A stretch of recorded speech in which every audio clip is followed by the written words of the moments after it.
Vamos continuar falando de fé. E agora para a cura.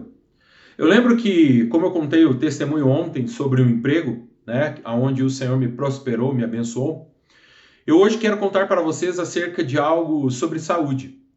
Depois de ter trabalhado, comecei a trabalhar em 2019, em fevereiro de 2019, fiz o treinamento, trabalhei aquele ano todo. Em finalzinho de 2019, em dezembro de 2019, nas minhas férias, fomos para a praia, que era uma praxe das nossas atividades. E cheguei à praia, comemos uma pizza, de madrugada comecei a passar mal, acordei com uma dor absurda no abdômen, terrível. Imaginei que fosse virose, mas aquilo foi ficando cada vez pior, isso era dia 29 de dezembro. E tomei alguns remédios, algumas coisas eu fiz ali, porque se era virose, né, tal, só que aquilo começou a ficar um pouco preocupante, a dor ficou cada vez maior, falei, eu nunca tive essa dor na minha vida. E aí fui no posto de saúde, porque ali a praia onde nós fomos não tinha assistência à saúde privada. Fui no posto de saúde, a médica bateu o olho em mim e disse virose, obviamente. Só que eu comecei a ter febre, e aquela febre, um calor que estava lá naquela praia, naquele ano, e eu estava com a temperatura normal e de repente eu dei um salto para 40 graus de febre. A médica viu eu tremendo de frio, falou, achou estranho, porque eu não estava com esse sintoma. Tirou a temperatura, mediu a temperatura e viu que eu estava com 40 graus e se assustou. Deu um antitérmico e falou, olha, eu acho que isso aqui é pneumonia. Eu falei, doutor, isso aqui não é pneumonia. Eu já tive pneumonia, não estou sentindo dor nos pulmões. Ela falou, mas vamos fazer um raio-x. Fui lá em outra cidade do lado, porque não tinha raio-x ali. Fui em outra cidade gemendo de dor, fiz o raio-x e no raio-x apareceu umas manchas aqui no final do pulmão, né? Característica de pneumonia.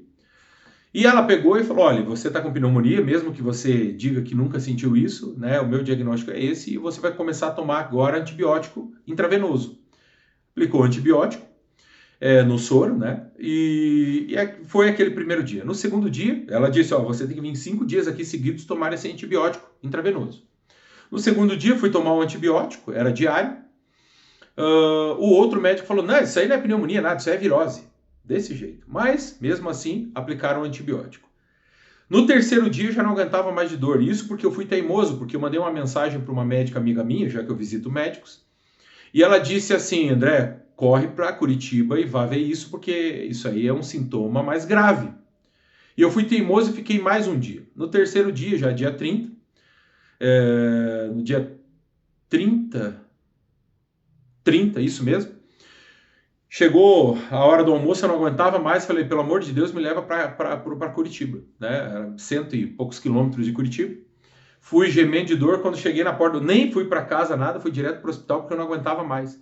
Eu cheguei com a minha pressão, obviamente mediram ali, né? Cheguei na emergência, fui de cadeira de rodas, passei direto já no médico, nem fiz triagem, porque a situação estava difícil, eu estava muito pálido. A médica tirou minha pressão ali, né, oferiu minha pressão, 8/6, já deveria estar em choque. E ela se preocupou bastante, falou, ó, eu vou te levar para a emergência, agora você vai fazer uma tomografia para verificar qual é o sintoma, porque ela olhou e falou, onde dói? Aqui, na barriga. E ela só tocou e falou, isso é apendicite, mas nós vamos ver como é que está a situação. Quando ela pegou os exames, falou, ó, você vai direto para a emergência, né? Você vai direto para a cirurgia. Isso aqui está gravíssimo.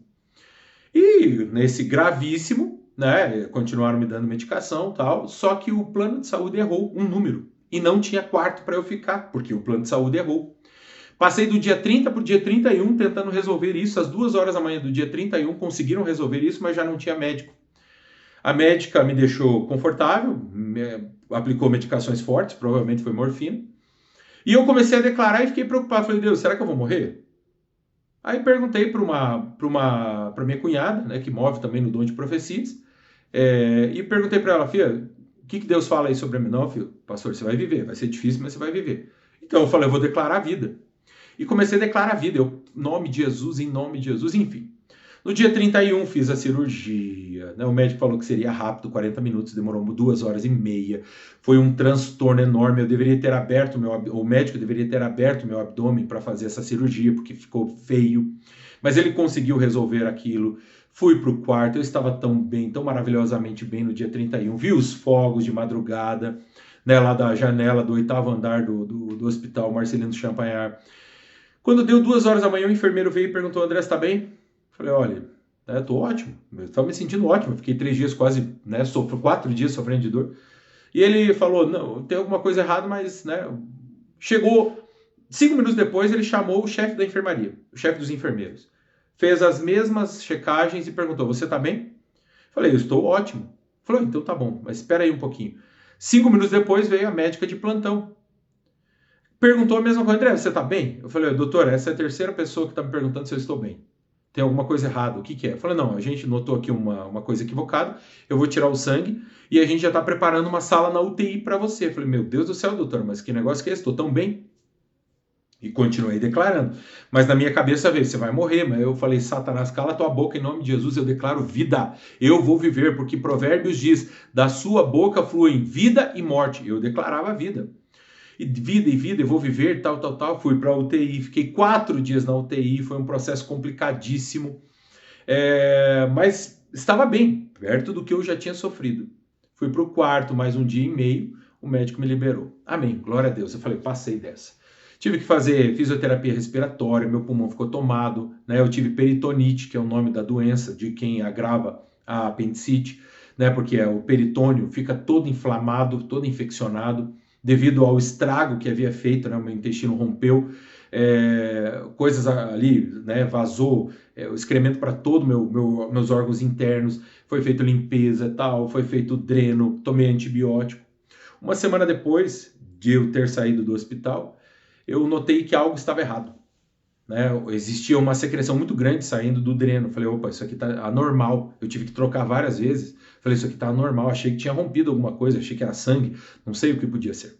Fui pro hospital, mas eu não queria ficar internado. E fiquei com muito medo. Mas eu falei, Senhor, se o Senhor me deu vida, eu continuo declarando vida, eu não vou ficar internado aqui, eu declaro no nome de Jesus, será resolvido isso.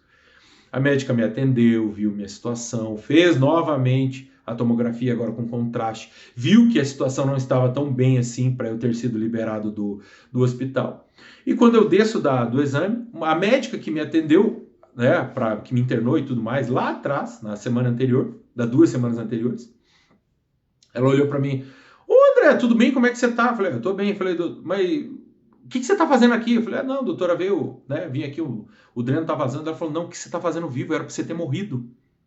Eu te coloquei na ala das pessoas que eram só para morrer em paz. Eu te dei medicação para você morrer em paz. Desse jeito. E eu falei, doutor, mas que negócio que é esse e tal? E aí ela foi me explicar que a minha situação, os sobreviventes é 0,01% sobrevive. E eu falei, pela graça de Deus eu sobrevivi. E, enfim, resumindo a história, né, os médicos ficaram discutindo o meu caso. Foram 4 médicos nessa ocasião que eu estava ali, quando eu voltei para o hospital. E discutindo se vai me internar, se não vai. Ninguém encontrava o meu cirurgião, porque ele estava de férias.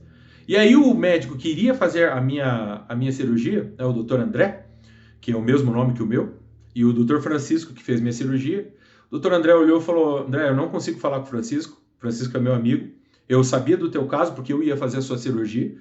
O que eu tô vendo aqui é o seguinte, cara, nós vamos ter que te internar de novo. E assim, só que eu estou olhando para você e você não está dando sinais de que precisa ficar internado. Os teus exames dizem uma coisa, mas a sua aparência, a sua disponibilidade, né, a sua disposição diz outra. Eu vou colocar isso na sua mão. Você quer ficar internado ou quer ir embora? Eu falei, doutor, qual é o risco de morte de eu ir embora? Eu falei, o risco é o mesmo de ficar aqui. É o mesmo de você ir embora. Eu falei, então eu quero ir embora. Porque eu estava declarando vida. E aí eles discutiram, eu olhei assim no espelho, porque dava para ver onde eu estava no quarto, dava para ver eles discutindo em 4 médicos. E falava dele, falou, nós fizemos ali um concílio e decidimos que vamos trocar teu antibiótico. Se daqui a 2 dias você não melhorar, você vai voltar aqui e você vai ser internado. Fui lá, comprei antibiótico, porque o antibiótico, se você não sabe, demora 2 dias para fazer efeito no corpo, tá? Então você precisa entender isso, né? Tome sempre o antibiótico conforme o médico diz, de 7, 10 ou 14 dias. Por quê? Porque é necessário. Tomei o antibiótico, comecei a melhorar e não precisei voltar. E aí o Senhor falou comigo. Falou muita coisa comigo nessa experiência. E uma delas foi, filho, viu? Como palavras de morte, tô morrendo de fome, tô morrendo de sono, tô morrendo de cansado, podem te levar à morte? E eu declarava a vida. Falei, eu estou vivendo. Tá difícil de respirar, e estava muito difícil de respirar. Demorou 3 meses para eu começar a respirar normal. E subir uma escada era uma tortura. Mas eu declarava vida. Vida, eu estou vivo, eu recuperação rápida. Em nome de Jesus eu declaro, eu quero voltar às atividades. E eu comecei a fazer as coisas. O médico disse que era para andar. Para ter uma noção, nas consultas, eu ia da minha casa ao hospital, que dá mais ou menos 5 quilômetros de ida e volta mais 5, 10 quilômetros. Eu ia de a pé. Por quê? Porque eu queria me recuperar, porque eu estava declarando vida. Eu confiava naquilo e eu percebi que a mão do Senhor estava comigo. Então entenda, queridos, declare a palavra de Cristo. Você vai viver, vai sair dessa depressão que você está, vai sair dessa frustração que você está, vai sair desse casamento miserável que você está, vai sair, não sair, porque assim, divórcio, né, só se ele não crente, né, a palavra do Senhor te dá a opção, ou se ele morrer. Mas né, a situação vai mudar no nome de Jesus quando você declarar bênção e não maldição. Quando você começar a declarar a vida, felicidade, alegria, restauração, transformação e parar de declarar morte, destruição, aquilo que você vê e sente. Declare a palavra de Cristo no nome de Jesus. Amém? Deus abençoe a sua vida.